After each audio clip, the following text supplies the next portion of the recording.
जय श्री श्याम भक्तों, अनंत चतुर्दशी की आज हम कथा का स्मरण करेंगे। भगवान विष्णु का दिन होता है, गणेश विसर्जन का भी दिन होता है।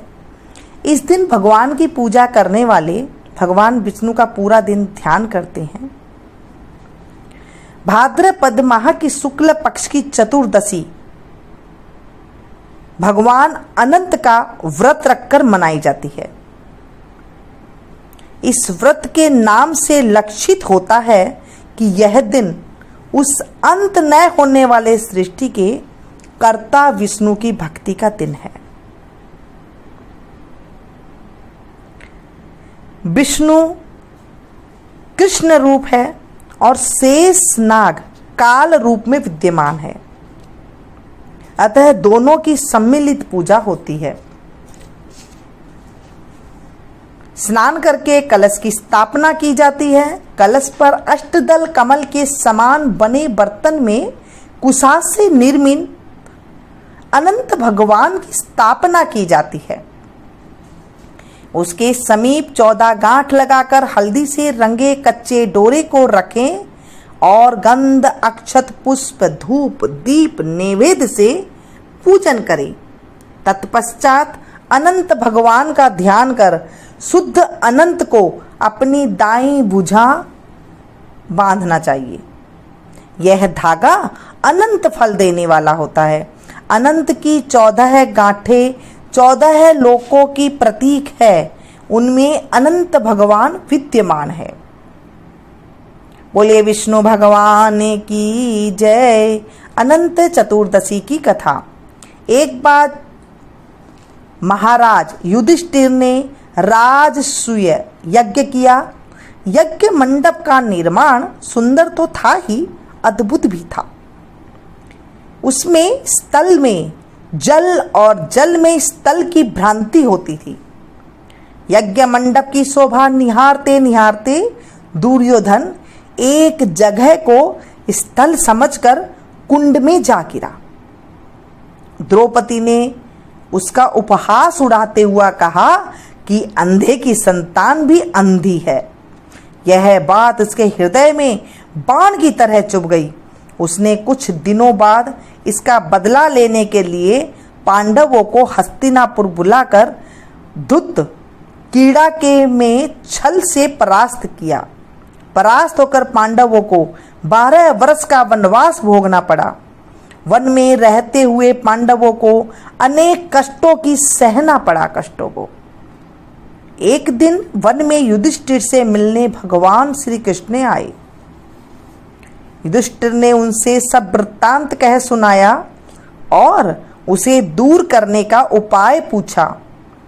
तब भगवान श्री कृष्ण ने उन्हें भगवान अनंत का व्रत करने की सलाह देकर कहा, इससे तुम्हारा खोया हुआ राज्य फिर प्राप्त हो जाएगा। इसके बाद श्री कृष्ण ने युधिष्ठिर को एक कथा सुनाई। प्राचीन काल में सुमंत नाम के ब्राह्मण के एक सुशीला नाम की कन्या थी। बड़ी होने पर ब्राह्मण ने सुशीला का विवाह कौंडिल्य ऋषि से कर दिया। कौंडिल्य ऋषि सुशीला को लेकर अपने आश्रम को चल दिए। रास्ते में रात हो जाने पर वे नदी तट पर संध्या करने लगे।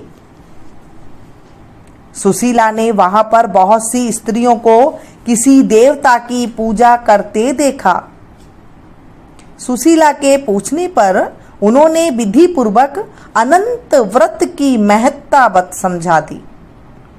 सुशीला ने वहीं उस व्रत का अनुष्ठान करके 14 गांठों वाला डोरा हाथ में बांध लिया और अपने पति के पास आ गई। कौंडिल्य ऋषि ने सुशीला के हाथ में बंधे धागे के बारे में पूछा तो उसने सारी बात समझा दी।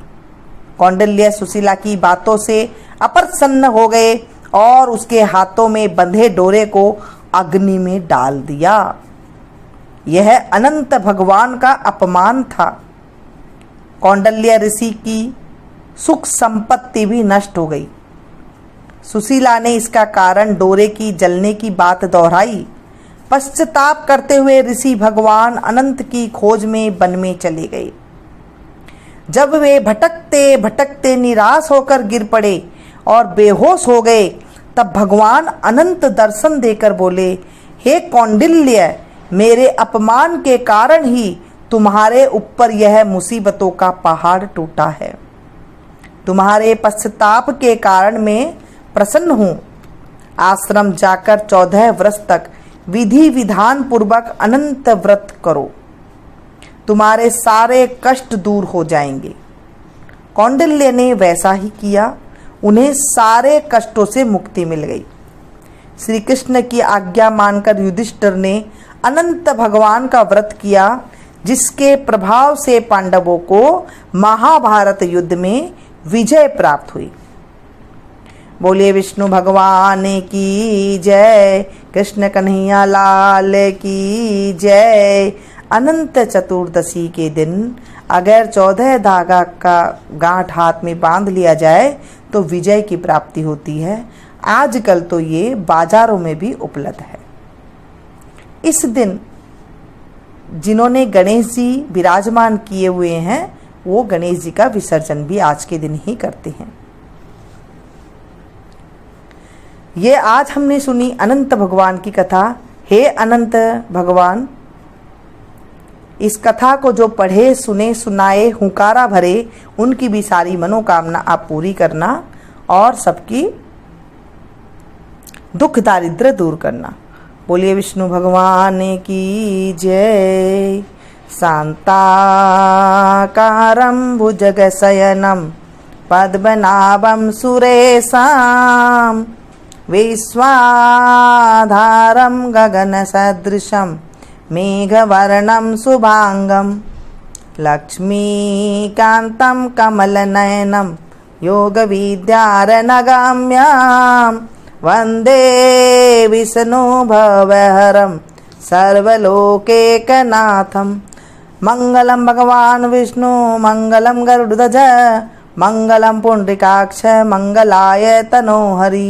बोले विष्णु भगवान की जय।